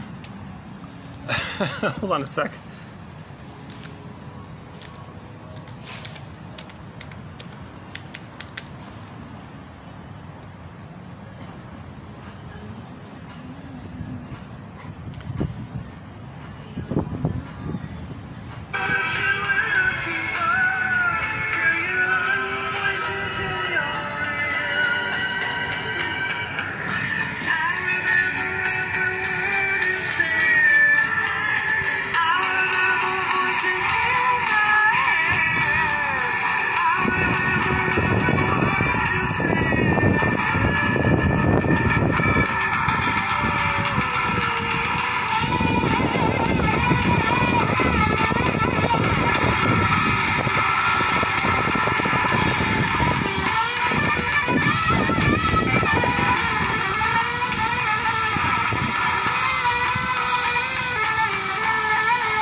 Just what I needed. I needed my feelings.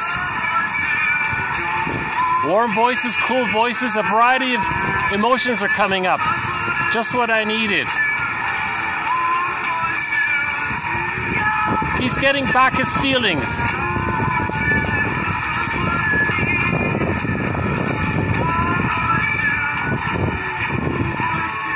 Okay, the warmth of being reunited with yourself.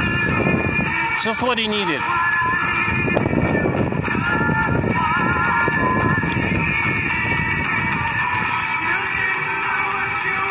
You didn't know what you were looking for until you found those voices of your feelings, those expressions, those sensations of your feelings, those warm vibes, those vibes from your body.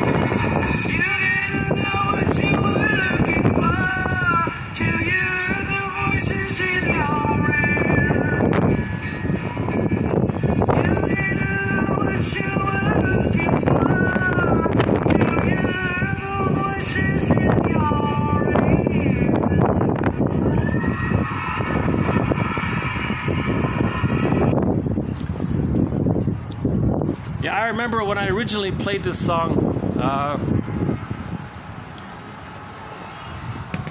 had a lot of enthusiasm about it. So that's just one opinion about that song called Voices by the rock band Cheap Trick. You didn't know what you were looking for until you heard those voices. Meaning, at midlife, something's coming up. That's what you're looking for. Yourself, right? The singer's Robin Zander, I think his name is. Robin Zander.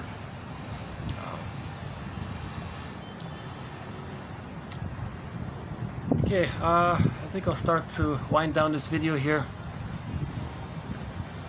We could play Solvik's song here, but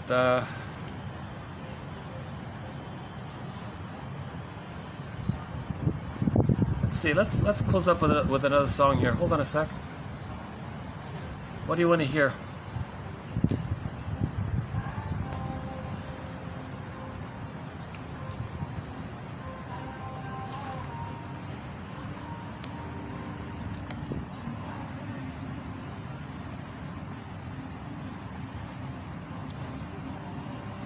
These are some of the songs to 1001 Windmills of the Mind, the soundtrack right here.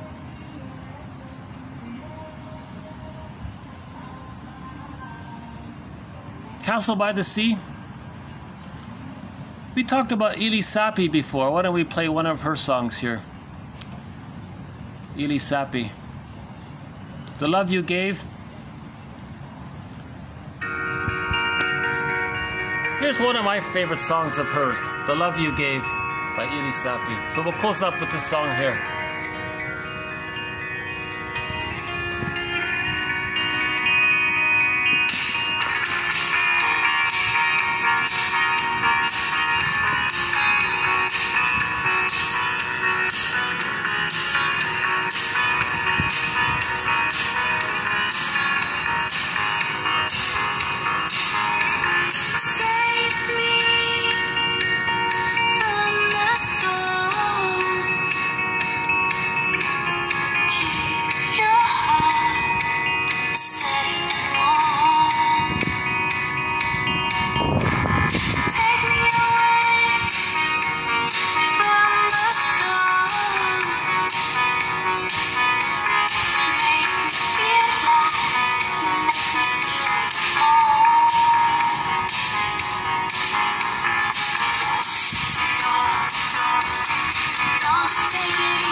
Oops.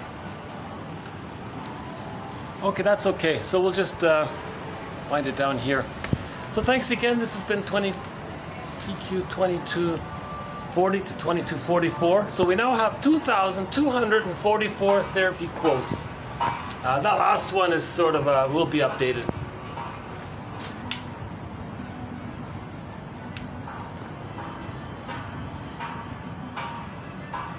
I want to recapture, I want to get back some of that great material that got lost during last summer. 3 months worth of videos suddenly got lost. All of the quotes, most of the quotes have been saved. So the collection is still complete. A few quotes that got lost, we replaced them with some excellent other quotes. So we're good that way. But some of my commentary, I had some very good commentary on prejudice, religion, Melanie Klein's theory about the positions, and a few other symbiosis, a few other topics. I feel like I want to get back some of that material. I'm still hoping you two will reply and bring back those lost videos. I don't know how it happened, if I did it by accident or something else happened, I don't know. Those are the videos that I did outdoors on a beach. So there was some nice background, and we had some heron and some birds in the background. But I'm just reminded that, oh yeah,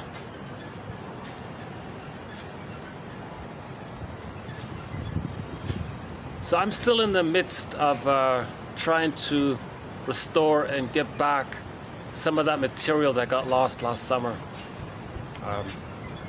But 1001 Windmills of the Mind is a very strong collection of quotes. All in all, almost 5,000 quotes over 50 topics. All of this commentary by myself, it's sort of mainly part of my processing and learning of it. If by chance it's helpful to others, as I was saying before, that's a bonus.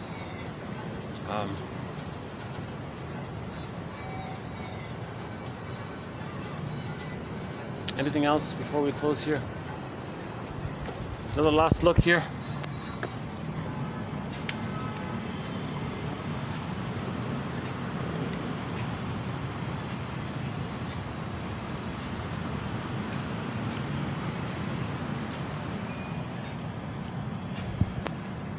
I must confess, it's been on my mind.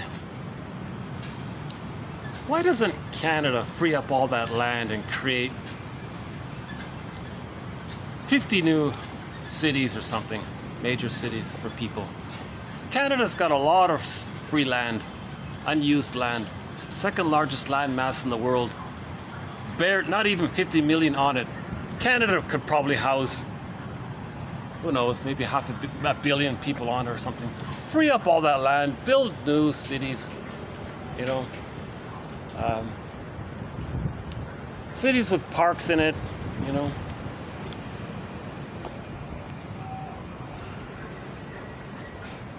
That's my first time to make sort of a comment on the current affairs. But it just sort of bounced at me here, thinking about all this empty space. Like when you fly across Canada, it's just all empty land. It's just space all over the place. Not even 50 million in an area that could probably house maybe theoretically it could house 1 billion people, couldn't it, Canada? Well, I won't go down that road. Maybe once in a while my unconscious slips out with a little annoyance. I think that was an unconscious slip right there, because I don't ever talk about current events. I just stick to the quotes and the theories and the ideas. I noticed just now, maybe that came up. Yeah.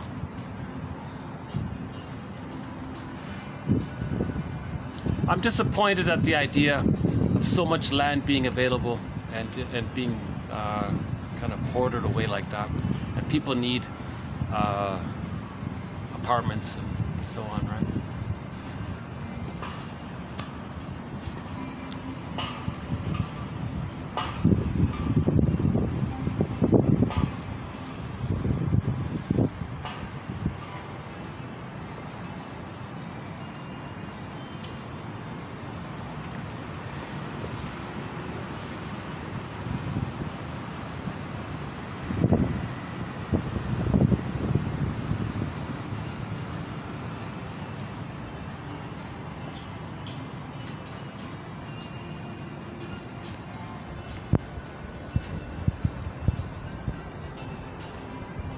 One of our threads to 1001 Windmills of the Mind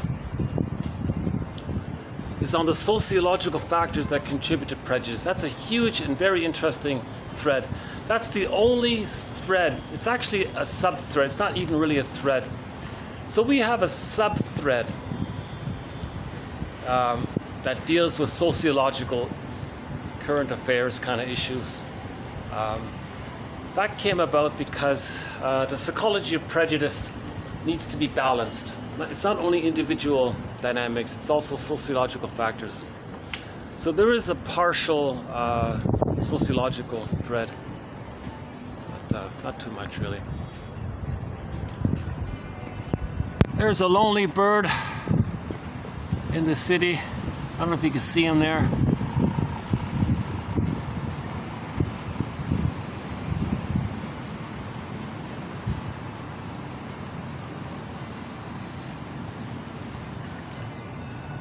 If I can find out what type of bird that was, I'm going to include him as a companion animal to 1001 Windmills of the Mind. The companion animals to 1001 Windmills of the Mind: the blue jay, the crow, the fox, the seal, the heron, the mosquito, and the bee. Those are sort of the main companion animals to 1001 Windmills of the Mind. As mentioned recently, the companion drinks, the official companion drinks or beverages to 1001 Windmills of the Mind. We have 3 of them so far. Egyptian licorice mint tea by the Yogi Tea Company. But I want to emphasize, it's the Egyptian licorice mint, that one there. See, you need the 3 words there. Egyptian licorice mint by the Yogi Tea Company. That's a great tea. Polliner's non-alcoholic beer, 0.0% alcohol. It's called Polliner 0.0% non-alcoholic beer. That's the second companion beverage to 1001 Windmills of the Mind. And the third is Marlu Love, apricot wine from the Czech Republic. Actually, it's either Marlu or Marhu. M-A-R. It's either L-U or H-U. Love. It's not that expensive. It's hard to find though, but that's a great drink. Oh my God. It's not that strong. It's made from apricots. It's wine just made from apricots. What a great drink. Those are the 3 companion drinks to 1001 Windmills of the Mind. And we'll add more quotes to all of our threads.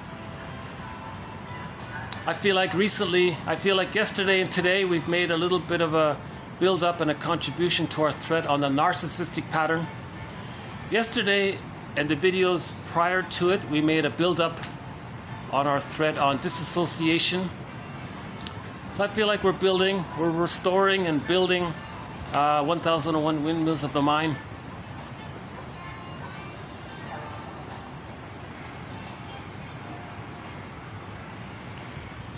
We'll have further discussion on interpretations of myths and fairy tales. And in the next video, we'll add a couple of quotes to our thread on symbiosis. That's a key concept there, symbiosis.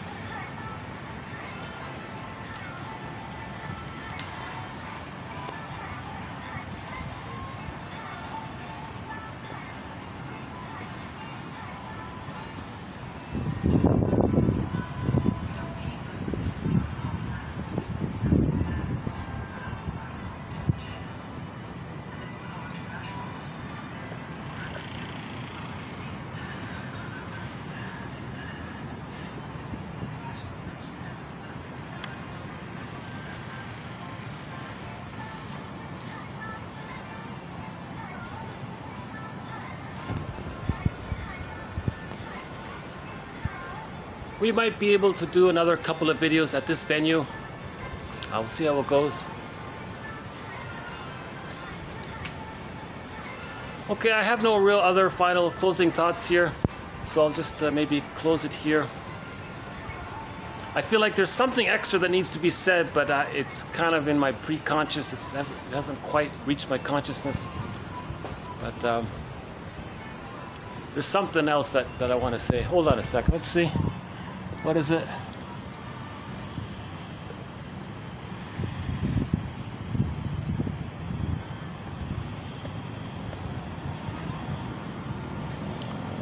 Well, just like all of these these construction cranes and building cranes, we're building this collection of quotes called 1001 Windmills of the Mind. So it's a work in progress, just like these buildings here are works in progresses. And we'll add some more quotes and bricks.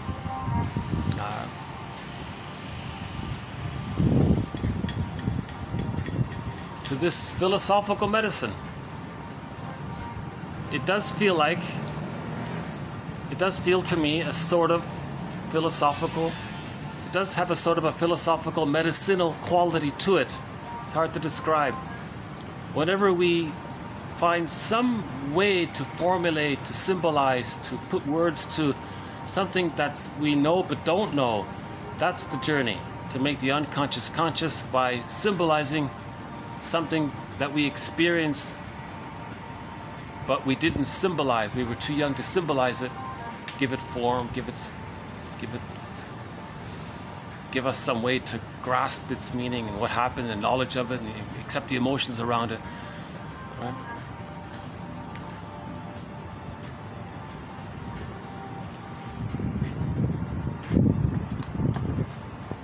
Anything else?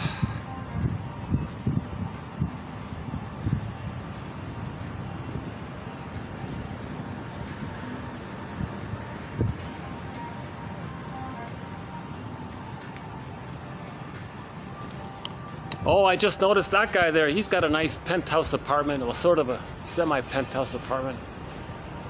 Oh, geez, that'd be a great venue to do the... Check out this guy here.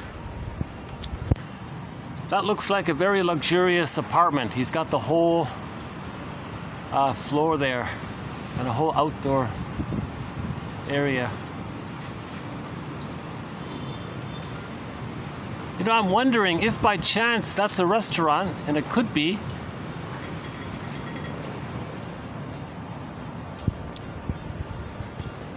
If that's a restaurant over there, let's see. If that's a restaurant over there, I'll see you over there in the next video. Thanks again. Bye for now.